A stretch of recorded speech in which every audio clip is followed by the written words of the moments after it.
Prime Minister, Kingdom of Saudi Arabia, His Excellency Haseen Brahim Taha, Secretary General of OIC, His Excellency Ahmed Abul Ghaib, Secretary General of the League of the Arab States, Highnesses, Excellencies, ladies and gentlemen, Assalamu alaikum, good afternoon.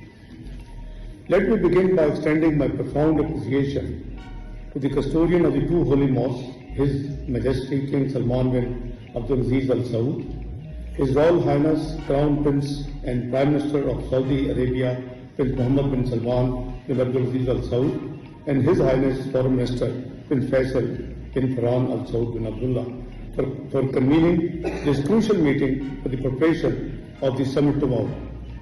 Excellencies, I also commend the efforts of the Secretary General of the OIC and the Arab League for their unwavering dedication to the Palestinian cause.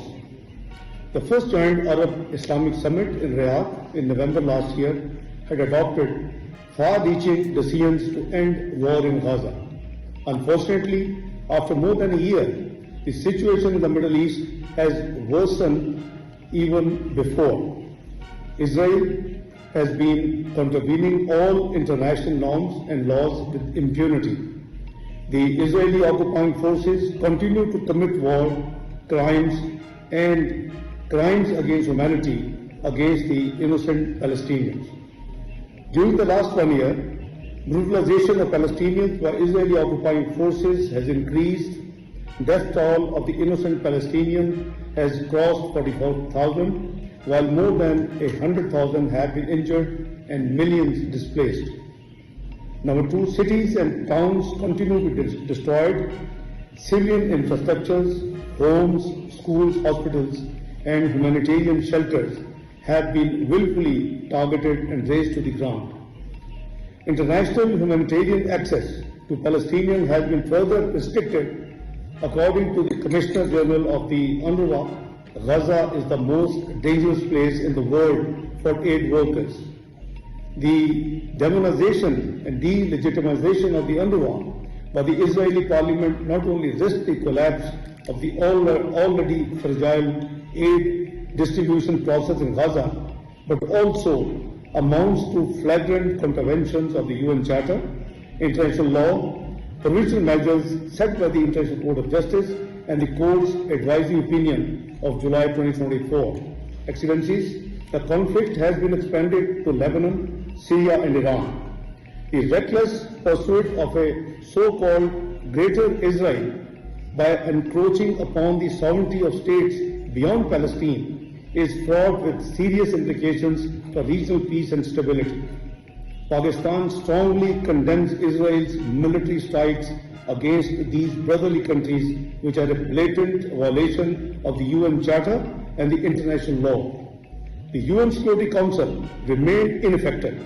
The calls by UN Secretary, UN General Assembly, the OIC, and the International Court of Justice for a ceasefire, unimpeded humanitarian aid, and civilian protection were utterly disregarded. The continuation of the conflict has further pushed away prospects of critical and durable solution in the near future. Excellencies, mere condemnation of Israeli actions will not be enough. We must act now to fulfill our moral and legal duty to stand with the people of Palestine for their rights and demands justice for them. The whole Muslim Ummah is looking to us today. We need to demonstrate unwavering political will and complete unity and take concrete steps to effectively address the situation at hand. I propose that we must secure an immediate and unconditional ceasefire in Gaza and the region, ensure unfettered humanitarian assistance to the Palestinians, force Israel to stop demonization of UNRWA, and urge the UNRWA to ensure UNRWA continues its vital operations. Pursue full implementation of the UNRWA Resolution ES 10/24, support Palestinians' admission as a full member of the UN, explore legal avenues to hold Israel accountable for war crimes, impose an immediate arms embargo on Israel, undertake a comprehensive review of Israel's membership of the UN, nominate a joint Arab-Islamic Special Envoy on Middle East as a focal point to coordinate progress on the implementation of the resolutions adopted by the joint Arab-Islamic summits. Excellencies, Pakistan congratulates the Kingdom of Saudi Arabia and its leadership for initiative for holding the inaugural meeting of the Global Alliance for Implementation of a Two-State Solution last month. The creation of the alliance is a meaningful step that would lay the framework and advance an irreversible path towards the independence of the State of Palestine and realizing the two-state solution with a clear timeline under international law and the relevant United Nations resolutions. The international community should be urged to actively participate in the process. I assure you of Pakistan's abiding commitment to and engagement with the alliance for the achievement of the objectives. Pakistan looks forward to actively contributing to the different thematic working groups of the Global Alliance. Excellencies, we also acknowledge and commend the sincere efforts by the Ministerial Committee constituted after the first Arab Islamic Summit last November for the resolution of this intractable issue of confronting the Muslim Ummah.